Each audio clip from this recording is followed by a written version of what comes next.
मैं ज्योति सिंगौर। आज हम कक्षा 11वीं विषय अर्थशास्त्र का अध्याय 9 पर्यावरण और धारणी विकास समझेंगे। आप सभी ये विषय को प्राथमिक कक्षा से 10वीं कक्षा तक विज्ञान, सामाजिक विज्ञान या हिंदी विषय में पढ़ चुके हैं, इसीलिए आपको यह पाठ बहुत सरल लगेगा। परंतु औद्योगिकीकरण और विकास के लिए हमने पर्यावरण का बहुत नुकसान कर चुके हैं। इसीलिए मैं यह चाहती हूँ कि आप इस पाठ को पढ़ने के बाद आप संकल्प लें कि आप भविष्य में पर्यावरण मित्र की भांति कार्य करेंगे। इस परीक्षा की उपयोगिता आपकी परीक्षा के लिए तो जरूरी है ही, साथ में आपको इस विषय वस्तु से संबंधित जो प्रश्न हैं वो हर प्रतियोगी परीक्षा में पूछे जाते हैं। इसीलिए यह पाठ आपके लिए बहुत महत्वपूर्ण है। यह पाठ पढ़ने से पूर्व इन्हें कीजिए, हम करेंगे। इससे हमें आर्थिक विकास में पर्यावरण का योगदान समझ पाएंगे। ऐसे हम समझ पाएंगे, इसमें बहुत सरल तरीके से दिया है कि जैसे दिया है ये ट्रक है, ये किससे बनता है? स्टील और रबर से। और स्टील कहाँ से बनता है?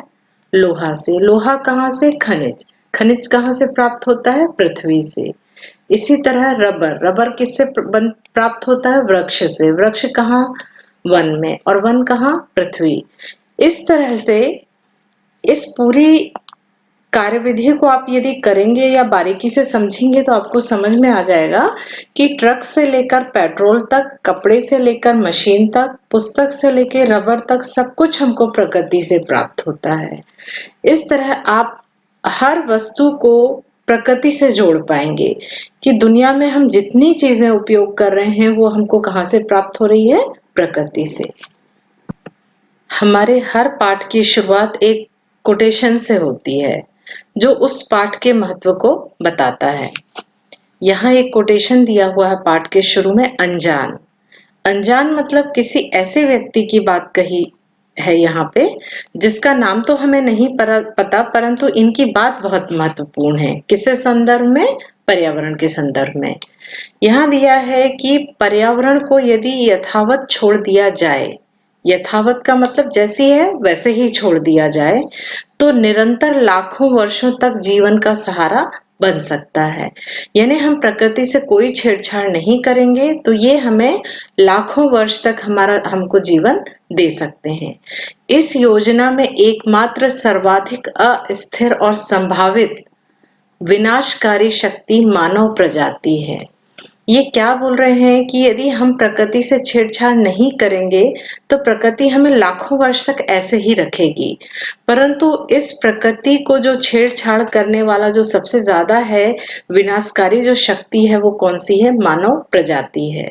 अर्थात प्रकृति को सबसे ज्यादा कौन नुकसान पहुंचा सकता है? मानव प्रजाति। मनुष्य आधुनिक प्रौद्योगिकी की सहायता से पर्यावरण में जाने अनजाने दूरगामी और अपरिवर्तनीय बदलाव लाने की क्षमता रखता है। अर्थात मनुष्य प्रौद्योगिकी के चक्कर में पड़ के पर्यावरण का बहुत नुकसान कर रहा है।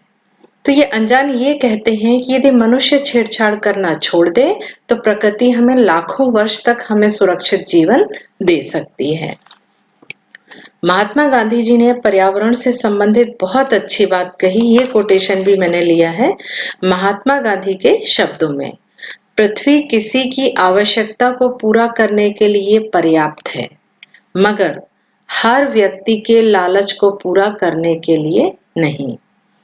आप इस वाक्य से ही समझ गए होंगे कि प्रकृति हमको हमारी पूरी आवश्यकताएं कर सकती है, परंतु वो प्रकृति हमारे लालच को पूरा नहीं कर सकती, क्योंकि हमारी आवश्यकताएं बढ़ती ही जाती हैं, हमारा लालच बढ़ता जाता है।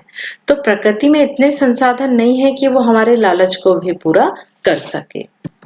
आज हम पर्यावरण और धारणी विकास का 9.1 परिचय पढ़ेंगे एवं 9.2 पर्यावरण परिभाषा और कार्य पढ़ेंगे। औद्योगिक युग में प्राकृतिक संसाधनों का व्यापक दोहन किया जा रहा है। इस कारण हमारे वातावरण में गंभीर समस्याएं उत्पन्न हो रही हैं। क्योंकि हर व्यक्ति केवल विकास करना चाहता है और इस विकास के लिए वो प्रकृति के जो संसाधन है उसका अनुचित उपयोग कर रहा है, जिसके बारे में आप प्रतिदिन न्यूज में सुनते रहते हैं।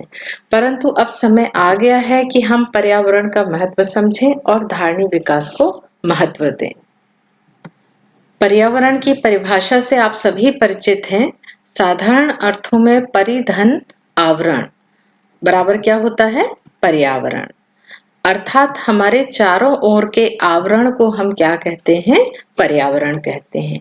हमारे आसपास जितने तत्व मौजूद होते हैं, इनको सबको मिला के क्या बनता है? पर्यावरण बनता है। अब आप बड़ी कक्षा में आ गए हैं। हमारी पुस्तक में पर्यावरण को परिभाषित करने के लिए दो महत्वपूर्ण शब्द दिए हुए हैं। पहला दिया है समस्त भूमंडलीय विरासत, अर्थात संपूर्ण भूमंडल में स्थित सभी तत्व। भूमंडल अर्थात पृथ्वी में जितने तत्व मौजूद हैं, ये सभी तत्व एवं सभी संसाधनों की समग्रता। दूसरा क्या है? सभी संसाधनों की समग्रता, अर्थात दुनिया में जितने संसाधन हैं, इन सभी को, इन दोनों को, जितनी हमको विरासत मिली है और जितने संसाधन हैं दुनिया में, जैसे हैं पेड़ पौधे, हवा, पानी, मनुष्य, पशु पक्षी, ये सभी, हवा है, पानी है, भूमि है, विभिन्न प्रकार के पौधे हैं, ये सभी जितने हमको प्रकृति से प्राप्त होते हैं, इनको सबको मिलाने से किसका निर्माण होता है? पर्यावरण का निर्माण होता है। सभी संसाधन या तो जैविक तत्व होंगे या अजैविक तत्व होंगे। जैविक तत्व किसे कहेंगे? जैविक तत्व जिनमें जान है, जैसे हम, पशु पक्षी, वन जंगल, पौधे, मत्स्य, ये सभी क्या कहलाएंगे? जैविक तत्व। जैविक मतलब जिनमें जान है। अजैविक तत्व जिनमें जान नहीं है, जैसे हवा, पानी, भूमि, सूर्य की किरण। जैविक तत्व और अजैविक तत्व, जैविक तत्व और अजैविक तत्व दोनों मिलकर पर्यावरण का निर्माण करते हैं। दोनों एक दूसरे के विरोधी नहीं है, दोनों एक दूसरे के सहयोग से या दोनों से मिलकर ही पर्यावरण बनता है। जैसे मनुष्य का जीवन, मनुष्य का जीवन क्या जल, वायु, सूर्य की रोशनी के बिना संभव है? बिल्कुल संभव नहीं है। इसी प्रकार प्रकृति में प्राप्त प्रत्येक तत्व एक दूसरे पर निर्भर है, किसी ना किसी रूप पर वह दूसरे पर निर्भर जरूर है। इस प्रकार से जब तक ये सारे तत्व हैं, बादल है, पानी है, पेड़ पौधे, कीड़े मकोड़े, पृथ्वी, सूर्य की रोशनी, ये सभी तत्व जब तक नहीं मिलेंगे तब तक पर्यावरण का निर्माण नहीं होता। अब आपके मन में ये सवाल आएगा, हम पर प्रकृति निर्भर किस प्रकार है? ये प्रश्न आना भी चाहिए। परंतु आपने न्यूज में सुना होगा कि पर्यावरणविद जो हैं वो हाथी बचाओ अभियान चला रहे हैं। हाथी से पर्यावरण का क्या संबंध है? हाथी तो फसल बर्बाद करते हैं, वनस्पति खाते हैं, इनकी हमें क्या आवश्यकता? परंतु आपको आश्चर्य होगा कि जहां भी हाथी पाए जाते हैं वहां घना जंगल होता है, क्योंकि संपूर्ण जंगल का 10 से 15% हाथी के मल से पनपते हैं। हाथी जहां भी मल करते हैं, उनके खाए बीज से पौधा अपने आप उग जाता है। जंगल लगाने की, वृक्षारोपण की आवश्यकता नहीं पड़ती। और हाथियों का जीवन कैसे होता है? बंजारों की तरह होता है। वे स्थायी कहीं भी निवास नहीं करते, वो पूरे जंगल में घूमते रहते हैं। इस प्रकार हाथी हमारे पर्यावरण के लिए बहुत अधिक उपयोगी है। पर्यावरण के कार्य, ये पाठ का सबसे महत्वपूर्ण हिस्सा है। इसको आप जरूर समझिए, क्योंकि ये थोड़ा अलग तरीके से समझाया गया है आपकी पुस्तक में और आपका इसको समझना बहुत जरूरी है। सबसे पहला है हमारा संसाधनों की पूर्ति। जिस प्रकार हर माता पिता अपने बच्चों की मांग की पूर्ति करते हैं, ठीक उसी प्रकार जो पर्यावरण है वो भी माता पिता की तरह है। हम पूरी जिंदगी हर वस्तु के लिए, हर संसाधन के लिए केवल प्रकृति से मांग करते जाते हैं और प्रकृति हमें हर संसाधन उपलब्ध कराती है। संसाधन कितने तरह के होते हैं? 2 तरह के होते हैं। एक होता है नवीनीकरण और दूसरा होता है गैर नवीनीकरण। नवीनीकरण का क्या मतलब होता है? नवीनीकरण अर्थात ऐसे संसाधन जो लगातार बनते रहते हैं, इनकी पूर्ति बनी रहती है। देखिए, आप इसको बहुत अच्छे से समझ लीजिए, बहुत सरल है ये। नवीनीकरण यानी जो जिसको बनाया जा सके, ये जो बार-बार जिसका निर्माण हो जाता है। और गैर नवीनीकरण यानी जिसको दोबारा नहीं बनाया जा सकता, उसे हम क्या कहेंगे? गैर नवीनीकरण। नवीनीकरण का उदाहरण क्या दिया है यहाँ पे? जैसे हम मनुष्य भी नवीनीकरण में आते हैं। पेड़ है, मछली है, पशु पक्षी हैं। पेड़ यदि नष्ट हो जाएंगे तो उनको पुनः उगा लिया जाता है। मनुष्य है, पशु पक्षी की यदि मृत्यु हो जाती है तो जन्म निरंतर चलता रहता है। इस तरह से ये नवीनीकरण करण की श्रेणी में आते हैं। दूसरा है हमारा गैर नवीनीकरण। ऐसे संसाधन जिनका पुनर्निर्माण नहीं होता या इनके निर्माण होने में हजारों वर्ष लग जाते हैं, इसीलिए इन्हें गैर नवीनीकरण की श्रेणी में रखा जाता है। जैसे जीवाश्म ईंधन, इसका उदाहरण क्या है हमारा? कोयला और पेट्रोल। इनके निर्माण में हजारों वर्ष लगते हैं। ये हमेशा 10 साल, 20 साल, 30 साल या 100 साल में नए पेट्रोल, नए कोयले का निर्माण नहीं होता, जबकि इनको बनने में पृथ्वी के अंदर हजारों साल लगते हैं। इसीलिए इन्हें पुनर्निर्माण इनके इतना वर्ष लगने के कारण इसीलिए हमें इनका उपयोग क्या करना चाहिए? सीमित उपयोग करना चाहिए। आपने बचपन से बहुत एक विज्ञापन आता है, वो आपने जरूर देखा होगा। मैं आपको वो वीडियो शेयर करना चाहती हूँ। आप भी इस वीडियो को अभी तक इस विज्ञापन को आपने बहुत ध्यान से नहीं देखा होगा, लेकिन आप आज जरूर इसको बहुत ध्यान से देखिए।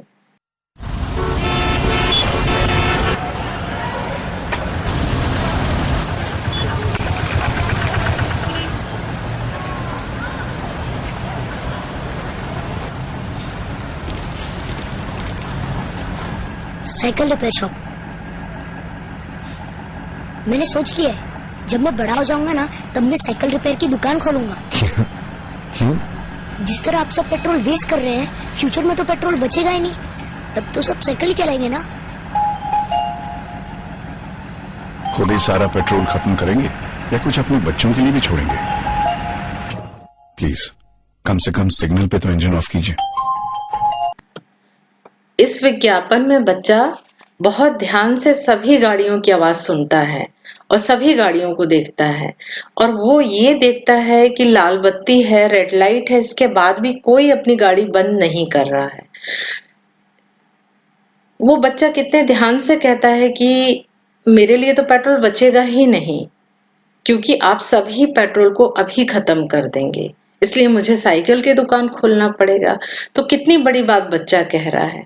तो ये बात आप भी ध्यान रखिए कि कभी भी यदि जहां हम पेट्रोल डीजल की यदि बचत कर सकते हैं तो हमको जरूर बचत करना चाहिए। दूसरा महत्वपूर्ण कार्य है प्राकृतिक अवशेषों को समाहित कर लेता है। जिस प्रकार माता पिता को हम परेशान करते जाते हैं और वे हमारे सारे कष्ट सह लेते हैं और किसी को इसका एहसास भी नहीं होने देते, उसी प्रकार प्रकृति भी हमारे दिए गए कष्ट और अवशेषों को अवशोषित कर लेती है।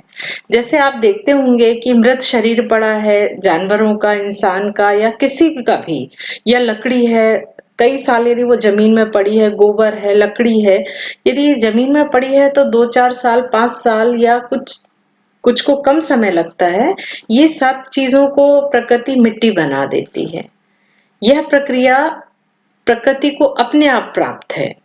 हम प्रतिदिन कितना वायु प्रदूषण करते हैं, परंतु प्रकृति खुद इसके लिए उपाय करती है। परंतु हर बात की सीमा होती है। हमको इतना अधिक कचरा नहीं करना चाहिए या इतना अधिक उत्सर्जन नहीं करना चाहिए कि प्रकृति भी उसको अवशोषित ना कर पाए।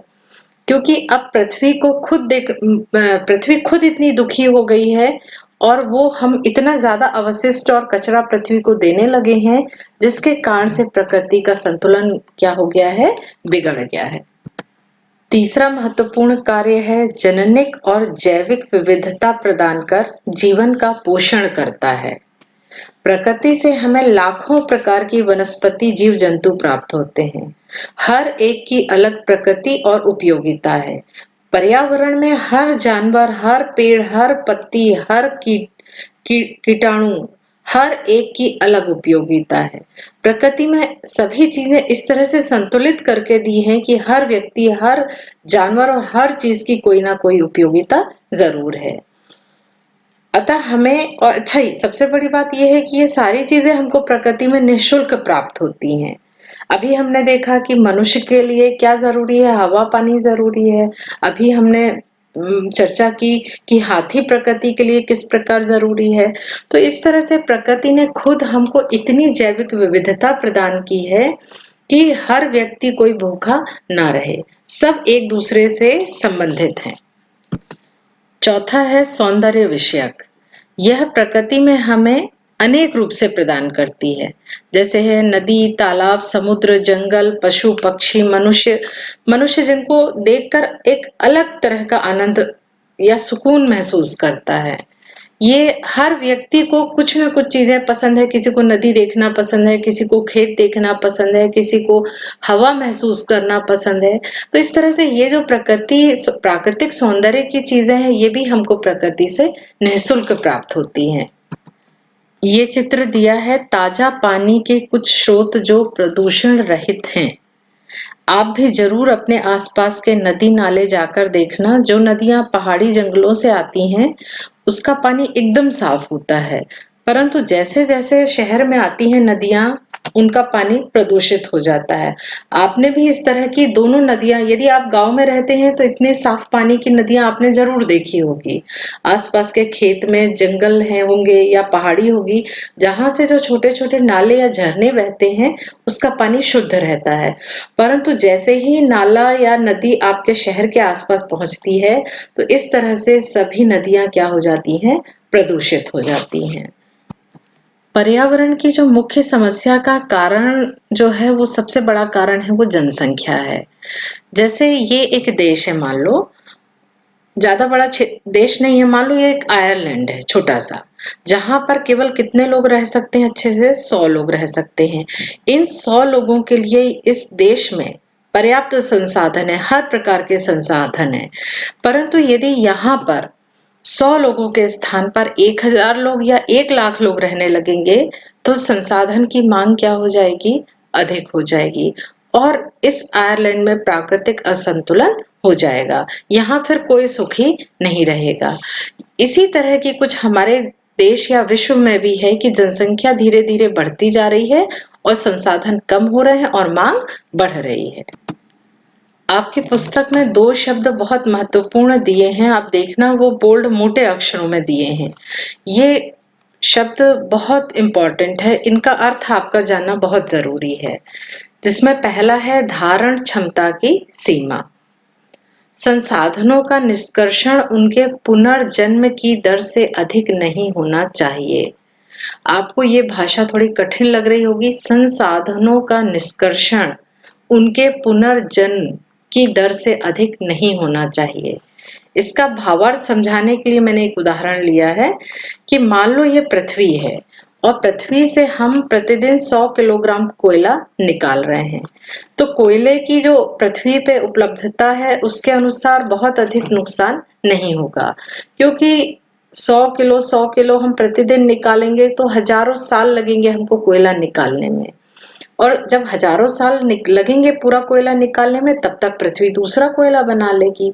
परंतु इसके जगह यदि हम प्रतिदिन 1 लाख टन यदि कोयला निकालने लगे प्रतिदिन, तो क्या जो प्रकृति है वो 1 लाख टन कोयला इतनी जल्दी बना सकती है? क्या उसका पुनर्जन्म फिर से कोयले का इतनी जल्दी हो सकता है? नहीं हो सकता। अभी हमने देखा था कि कोयला को बनने में हजारों साल लगते हैं।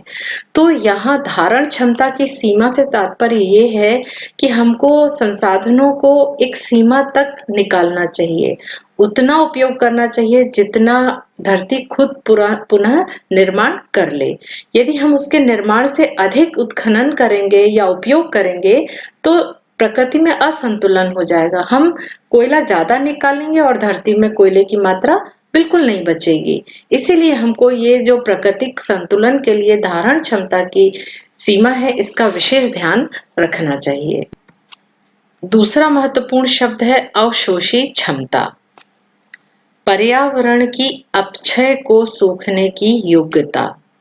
अपक्षय मतलब गंदगी, बुराई। तो पर्यावरण की अपक्षय को सोखने की योग्यता। जब तक हम प्रकृति की पूजा अर्थात प्रकृति को धरती माता मानकर प्राकृतिक संसाधन का उपयोग करते थे, तब तक सब कुछ ठीक था। परंतु अब स्थिति बिल्कुल अलग है। अब धरती माता हाथ जोड़कर हमसे सहायता मांग रही है कि अब मेरी हिम्मत बिल्कुल नहीं है। इसका क्या कारण है? इसका सबसे बड़ा कारण है कि हम पहले घर से 1 किलो कचरा फेंकते थे, सब्जी भाजी और घर का जो धूल मिट्टी थी वो फेंकते थे। तो प्रकृति क्या कर लेती थी? उसको अवशोषित कर लेती थी। परंतु अब हम 1 किलो 2 किलो डेली प्रतिदिन कचरा निकालते हैं। प्लास्टिक का है, पॉलिथीन है, इस तरह का कचरा है, औद्योगिक कचरा है। हम इतना अधिक वायु प्रदूषण करने लगे हैं, तो ये जो है प्रकृति अवशोषित नहीं कर पा रही है। हम उसकी अवशोषण क्षमता से अधिक का उपयोग कर रहे हैं। यदि मान लो हम 100 किलोग्राम कचरा फेंकेंगे धरती पे, तो धरती उसको अवशोषित कर लेगी, थोड़े समय बाद उसको मिट्टी में परिवर्तित कर देगी। परंतु यदि हम प्रतिदिन 1 टन कचरा फेंकें, तो पर्यावरण असंतुलन की स्थिति हो जाएगी। यदि आप शहर में रहते हैं, तो आप जरूर देखते होंगे कि शहर के बाहर कितने ऊंचे ऊंचे कचरा का पहाड़ लग गया है। क्या धरती को उसको सोखने में हजारों साल लगेंगे? पॉलिथीन तो कई साल उसका उपयोग वो वैसा ही बना रहेगा, और जो कचरा है उसका अवशोषण भी एक सीमा तक हो पाएगा। इस प्रकार हमें प्रकृति के अनुरूप ही संसाधनों का उपयोग करना चाहिए। यहाँ ये बात जरूर ध्यान देना है हमको कि हमको ऐसा कचरा नहीं फेंकना है जो धरती पर आसानी से अवशोषित ना हो। ये चित्र में दिया है 9.2 में। दामोदर घाटी भारत के सर्वाधिक औद्योगिक क्षेत्रों में से एक है। भारी उद्योगों से प्रदूषणकारी तत्व दामोदर नदी के किनारे जमा होकर पर्यावरण संकट उत्पन्न कर रहे हैं। मतलब ये बोल रहा है कि दामोदर घाटी जहां जहां है उसके किनारे किनारे ऐसे बड़े बड़े औद्योगिक इकाई लगी है, तो इससे पूरी नदी प्रदूषित हो गई है। आप दिल्ली की यमुना नदी न्यूज में देखा होगा या कभी गए होंगे जीवन में, तो आपने देखा होगा कि यमुना नदी एक गंदे नाले की तरह है। दिल्ली आने के 10-15 किलोमीटर से उसकी स्मेल आने लगती है। ऐसा लगता है कि कोई बहुत बड़ा नाला है। वहां आप एक समय में इतना प्रदूषण बढ़ जाता है कि उसमें सिर्फ झाग की नदी दिखती है। तो प्रायः भारत की नदियों की स्थिति इसलिए खराब ज्यादा है क्योंकि जितनी औद्योगिक इकाइयां हैं वो सभी नदियों के किनारे स्थापित हैं, और ये जितने उद्योग हैं ये सब अपना कचरा उसी नदी में बहा देते हैं। तो अभी भी हमको ऐसे कानून बनाने की जरूरत है जिससे ये औद्योगिक कचरा नदी पर प्रवाहित ना कर सके। एक प्रश्न दिया है, क्या पर्यावरण समस्या इस शताब्दी के लिए नई है? यदि ऐसा है तो क्यों? आप इसका उत्तर जानते हैं। यही कि जनसंख्या बढ़ने के कारण या गाड़ियों के प्रदूषण बढ़ने के कारण पर्यावरण की समस्या बढ़ गई है। परंतु यह समस्या नई है या पुरानी, ये भी हम जान लेते हैं। जब जनसंख्या कम थी और औद्योगिकीकरण नहीं हुआ था, तब संसाधनों की मांग कम थी और संसाधन अधिक थे। आप भी जानते हैं कि जब जनसंख्या कम होगी तो मांग कैसी होगी? कम होगी। और प्रकृति के पास जो संसाधन होंगे तब कैसे रहे होंगे? अधिक थे। यानी मांग कैसी थी? कम थी और पूर्ति अधिक थी। मांग कम होने और संसाधन अधिक होने के कारण तब पर्यावरण की कोई समस्या नहीं थी। यानी जब औद्योगिकीकरण नहीं हुआ था, इसके पहले पर्यावरण की कोई समस्या नहीं थी। परंतु जनसंख्या बढ़ने से संसाधनों की मांग बढ़ गई, हर व्यक्ति की आवश्यकता बढ़ गई। इसके परिणाम स्वरूप औद्योगिकीकरण तेजी से बढ़ने लगा। यहाँ तक कि आप भी देखते हैं कि एक परिवार में एक टीवी, एक गाड़ी, एक फोन के स्थान पर अब हर व्यक्ति को अपना अलग अलग टीवी चाहिए, अलग गाड़ी चाहिए, सबको अपना फोन चाहिए। हम पर्यावरण का बेहिसाब दोहन करने लगे हैं। मांग बहुत ज्यादा बढ़ गई है। जनसंख्या बढ़ने के कारण आप देखिए मांग क्या हो गई है, बहुत ज्यादा बढ़ गई है और प्रकृति के जो संसाधन हैं वो कैसे हो गए हैं, अब बहुत कम हो गए हैं। इसके कारण अब हर व्यक्ति का जो खर्च है वो क्या हो गया है, बढ़ गया है, क्योंकि अब वैकल्पिक व्यवस्था करना पड़ रहा है। हर व्यक्ति को वैकल्पिक व्यवस्था करना पड़ रहा है क्योंकि उनकी आवश्यकताएं तो अब बहुत बढ़ चुकी हैं। इस प्रकार से अब खर्च भी अधिक हो रहा है और पर्यावरण की समस्या भी दिनों दिन बढ़ती जा रही है। साधन इतने कम हो गए हैं कि पानी भी आर्थिक उपभोक्ता वस्तु बन गई है। यहाँ एक प्रश्न दिया है, जल एक आर्थिक उपभोक्ता वस्तु क्यों बन गई है, चर्चा कीजिए। क्यों बन गई है? क्योंकि जनसंख्या ज्यादा हो गई है और जितना शुद्ध पानी, पीने का पानी उनको चाहिए, उतना पानी उपलब्ध नहीं है। आंकड़े बताते हैं कि भारत में जो 70% जल कैसा है, प्रदूषित है। हम देखते हैं कि बाजार जाते हैं तो पानी की बोतल खरीदते हैं, उसमें भी कितनी वैरायटी रहती है। ठंडा पानी चाहिए, फ्रिज वाला चाहिए कि बिना फ्रिज वाला पानी चाहिए, आरओ वाला पानी चाहिए, या अलग अलग कंपनियां अलग अलग मिनरल ऐड करके पानी को बेचती हैं। तो सबकी कीमत कैसी है, अलग अलग है। इस तरह से हमको आजकल पानी भी खरीदना पड़ता है, या हमारे घर में जो कॉर्पोरेशन का नल आता है उसका भी हमको टैक्स चुकाना पड़ता है। तो इस तरह से जल कैसा हो गया है, आर्थिक उपभोक्ता वस्तु बन गई है, क्योंकि अब हमको इनको खरीदना पड़ रहा है। ये एक तालिका दी हुई है, तो ये भी आप जरूर भर लीजिएगा कि कौन कौन सी बीमारियां किससे होती है। वायु प्रदूषण से क्या होती है, दमा, जल प्रदूषण से हैजा, और ध्वनि प्रदूषण से क्या होता है। तो ये बीमारियों की तालिका आप स्वयं भरेंगे, ये मैं नहीं आपको बताऊंगी, कुछ काम तो आपको भी मिलना ही चाहिए। एक चित्र के माध्यम से पेड़ की महत्वता बताया है आपके चित्र 9.3 में। वन कटाव द्वारा भूमि अपक्षय, जैव विविधता की क्षति और वायु प्रदूषण। अब बताइए कि पेड़ अकेले से ये तीन तीन चीजें कैसे होती हैं। यह दिख रहा है कि बहुत सारे पेड़ कट गए हैं और यहाँ मिट्टी का कटाव दिख रहा है आपको। आप पुस्तक में, इसमें ज्यादा क्लियर नहीं दिख रहा है, आप पुस्तक में जरूर देखिए कि यदि जब ये पेड़ कट जाएगा तो इसकी जड़ों से की मजबूती खत्म हो जाएगी, पेड़ सूख जाएगा, जिसकी वजह से ये जब भी पानी गिरेगा तो आसपास की मिट्टी आसानी से बह जाएगी। दूसरी बात है, जो जब पेड़ कटेगा तो जैव विविधता की भी क्षति है। एक पेड़ में कम से कम 400-500 प्रजातियां निर्भर करती हैं, प्रत्यक्ष या अप्रत्यक्ष रूप से। बहुत छोटे छोटे कीट पतंगे हैं, कीटाणु हैं, जीवाणु हैं। इस तरह से एक पेड़ से कटने में इतनी प्रजातियों को नुकसान पहुंचता है। और आप जानते हैं कि वायु प्रदूषण तो हो गई होगा, क्योंकि पेड़ कट जाएगा तो ऑक्सीजन की भी क्या होगी, कमी होगी। तो इस तरह से एक पेड़ कटने से या जंगल कटने से प्रकृति का कितना बड़ा नुकसान है। इसीलिए आप जीवन में संकल्प कीजिए कि आप पौधा लगाएंगे ही, पौधा काटेंगे बिल्कुल भी नहीं। आज का मेरा टॉपिक ये कंप्लीट हो गया है। मैं अगले टॉपिक के लिए अगला पार्ट बनाऊंगी। आप यदि चैनल को सब्सक्राइब नहीं किए हैं तो जरूर कर लीजिए, क्योंकि मैं जब भी नया वीडियो बनाऊंगी तो आपको किसी पर निर्भर नहीं रहना पड़ेगा, आपको तुरंत पता चल जाएगा। और आपको कोर्स भी तो पूरा करना है। और यदि आप कोई सुझाव देना चाहते हैं तो मुझे सुझाव अवश्य दीजिए, क्योंकि आपके सुझाव के आधार पर मैं अपने वीडियो में परिवर्तन कर सकती हूँ। धन्यवाद।